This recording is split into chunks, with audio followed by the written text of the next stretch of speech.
જય માતાજી મિત્રો, સ્વાગત છે આપણા એક નવા વિડીયોમાં। તો બધા મિત્રોની કોમેન્ટો આવે છે, ઘણા મિત્રોને ખબર પડી ગઈ છે આપણું રિઝલ્ટ આપણે ભરતીમાં શું આવવાનું છે। એ બધા પૂછે છે કે ભાઈ આવતી ભરતી ક્યારે આવશે। ઘણાનો એવો સવાલ છે અને નવા જે ભરતીમાં આવ્યા છે એ બધાનો પણ સવાલ છે કે નવી ભરતી ક્યારે આવશે।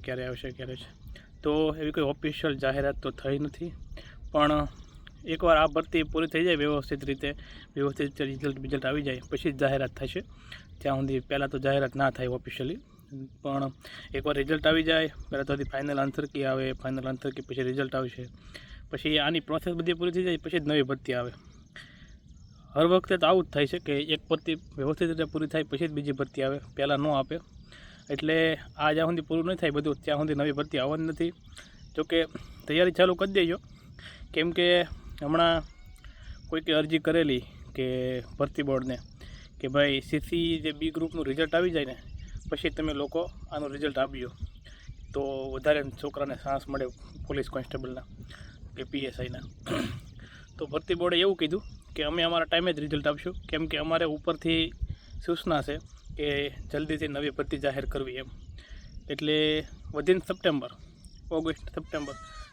સુધીમાં લગભગ જાહેર થઈ જશે। જોકે પાકું નથી, હું કોઈ ભરતી બોર્ડનો ઓબ્જેક્ટ નથી કે એની યારે કંઈ આપણે જોડાયેલા નથી, પણ મને એવું લાગે છે કે સપ્ટેમ્બર સુધીમાં કોઈ પણ જાહેરાત થઈ શકે છે પોલીસ એક્ઝામને લગતી। એટલા માટે જે તૈયારી ચાલુ કરવા માગે છે કે નવા છે કે જે જૂના છે કે આ ભરતીમાં જેને ફેલ થવાના છે કે થશે, તો એ વિદ્યાર્થીઓ માટે કે આપણે તૈયારી ચાલુ કરી દેવાની।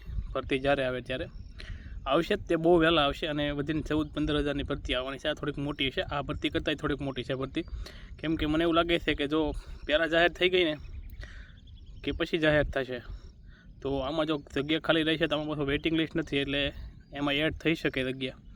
તો એ માટે પીએસઆઈની તો લગભગ 300-400 જગ્યા આવશે એવું કહે છે, પણ પછી કાંઈ કહેવાય નહીં, એટલી આવી તેને એટલી ન આવે ને એનાથી વધારે પણ આવે। એટલે મેં કીધું એમ કે ભરતી બોર્ડે એવું કીધું છે કે ભાઈ અમે અમારા ટાઈમ ટેબલ મુજબ જ જાહેર કરીશું, કેમ કે અમારે બીજી ભરતી ઝડપથી જાહેર કરવાની ઉપરથી આદેશ છે।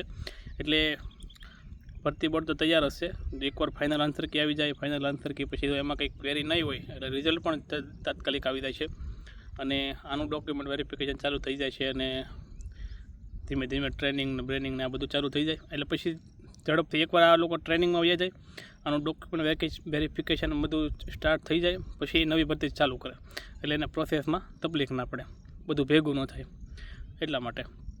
તો ઝડપથી આવવાની છે નવી ભરતી। એટલે જે મિત્રોનો પ્રશ્ન હતો કે ભાઈ નવી ભરતી ક્યારે આવવાની છે પોલીસની, કોન્સ્ટેબલ પીએસઆઈની, તો આવશે હમણાં જ, તે આ વર્ષમાં લગભગ જાહેર થઈ જશે એવું છે। એટલે લગભગ 2026 સુધીમાં આખા વર્ષમાં પૂરી થઈ જાય તો પીએસઆઈની જેને તૈયારી કરે છે એના માટે તો વધારે ટાઈમ છે અત્યારે હાલમાં, તો અત્યારથી જ ચાલુ કરી દો, ખાસ કરીને પાર્ટ બી માટે જે રિટર્ન છે એના માટે તો અત્યારથી તૈયારી ચાલુ કરવી પડે, નકર મેળ ના પડે। તો ઘણા બધા આપણને એવા અનુભવ થયા છે, તો આપણે પણ હવે જે પાસ્ટમાં જે ભૂલો કરી છે વાંચવામાં કે આ કે તે એ બધી સુધારીને અને તૈયારી કરીશું, કેમ કે પેપરનું તો આપણે એવું અઘરું ન કહી શકાય ને એવું સહેલું ન કહી શકાય। જોકે થોડુંક આપણા સિલેબસથી ઓકવર્ડ પેપર હતું જે ખાલી ગુજરાતી જ હતું, બાકી 180નું પેપર હોય એમાં 160નું પેપર તો બરાબર જ હતું। અઘરું ઇઝી એ આપણે ન નક્કી કરી શકીએ, કેમ કે આપણે તો બધા માટે તૈયાર રહેવું પડે। ભરતી બોર્ડ વડે ગમે એવું અઘરું કાઢે, આપણે તો તૈયાર રહેવું પડે, પણ સિલેબસની બહાર જાય ને તો થોડીક તકલીફવાળું, પણ એવું તો બધી ભરતીમાં થાય છે, સિલેબસની બહાર તો બધી ભરતીમાં થાય છે। એટલે ભૂલ તો આપણી જ કહેવાય મોટા ભાગે કે આપણે જો 40% માર્ક ન લાવી શકીએ તો થોડીક તકલીફવાળું, આપણામાં કંઈક ને કંઈક ખામી હોય તો જ આપણે માર્ક ન લાવી શકતા હોય। તો હવે આપણે એ ખામી ઉપર કામ કરવાનું છે મોટા ભાગે, અને ક્યાં ભૂલો કરી છે એ અત્યારે મારી પાસે તો બહુ વિચારવાનો ટાઈમ છે, એટલે અત્યારે તો ઘરે રહીને એ જ વિચારવાનું છે કે ક્યાં ભૂલ થઈ છે અને હવે એ ભૂલ માટે શું સોલ્યુશન લાવવાનું છે આ કે તે।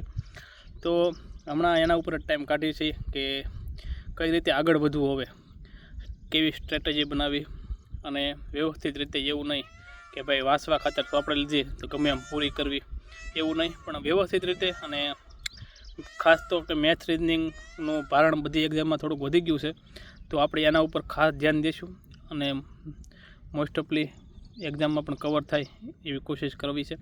તો એવી નવી સ્ટ્રેટેજી સાથે આપણે ચાલુ કરીશું, પણ જ્યારે એક્ઝામ જાહેર થશે ત્યારે આપણે આપણી સ્ટ્રેટેજી તમને કહીશું કે ભાઈ એની કઈ સ્ટ્રેટેજીથી આપણે આગળ વધવાનું છે. એવું નહીં કે આપણે આપણી પાસે રાખીશું, પણ આપણે આવા ઇન્ફોર્મેટિવ વિડીયો બનાવશું કે દરરોજ હું એ નહીં દેખાડું કે હું વાંચું છું અને મેં કેટલું વાંચું ના અંતે. જો કે એવો આપણને રસ નથી રહ્યો અને દુનિયાને દેખાડીને કંઈ ફાયદો નથી. તો બીજા ઘણા મિત્રોને એવો પણ પ્રશ્ન હતો કે ભાઈ આ એક્ઝામનું કટ ઓફ કેટલા ઉપર રહેશે. તો બધા ક્લાસીસવાળા ફાંકા ફોજદારી કરતા હોય છે, તો નક્કી ના કહેવાય. અત્યાર સુધી કોઈનું હાસું પડતું નથી અને ક્યારેક કોઈકનું અઠે પડી જાય, તો આમાં કાંઈ નક્કી ન. આ એક્ઝામ એવી છે ને, એમાં કોઈ પરફેક્ટ તમને નહીં કહી શકે કે આનાથી આને વચ્ચે રહેશે. પણ જો જોવા જઈએ નોર્મલી બધાના માર્ક ઉપરલી કે જેને સારા માર્ક થાય છે એના ઉપરલી જોવા જઈએ તો છે 110 થી 120ની વચ્ચે રહે. મને તો એવું લાગે છે. પછી એમાં કાંઈ કહેવાય નહીં ભાઈ કે વધી જાય ને ઓછું રહે, કેમ કે હજી એ નક્કી નથી કે પાર્ટ એમાં કેટલા ફેલ છે. કેમ કે મને લાગે મોટા ભાગે પાર્ટ એમાં ઉડી ગયા છે, તો એ ઉપર જે નક્કી ના કરી શકાય કે ભાઈ કેટલુંક રહેશે. અને છોકરીઓ માટે છે તો 100 થી 110ની વચ્ચે રહી શકે, વધુ નીચું આવી શકે 100થી, કાંઈ કહેવાય નહીં. આ ભરતી એવી છે 100 માર્કથી નીચે આવી શકે, એનાથી વધી જાય, એટલે બધું એવું છે. અને ગર્લ્સનું તો ઘણા મોટા ભાગે ગર્લ્સ તો એવી હોય કે ભાઈ એને કોન્સ્ટેબલ લેવું ન હોય, ખાલી આમનામ એક્ઝામ દીધી હોય, તો ઘણું એવું છે.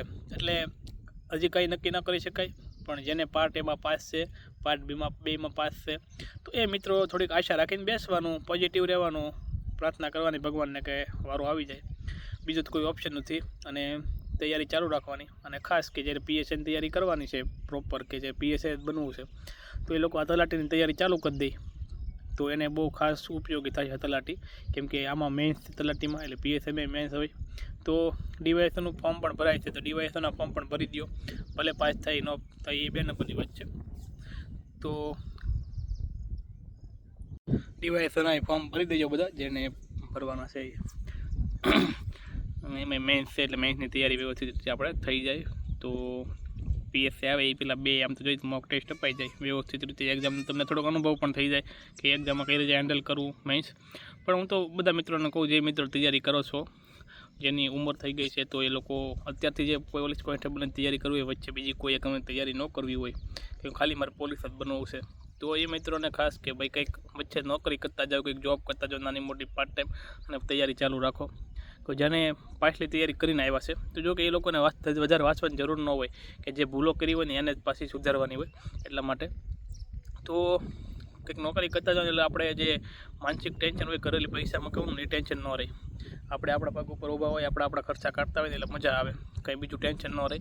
એટલે બહુ ડિપેન્ડ કરે ને, આ બહુ અસર કરશે તમને, એટલા માટે. તો કંઈ નહીં, આવશું એક બીજા નવા વિડીયો સાથે.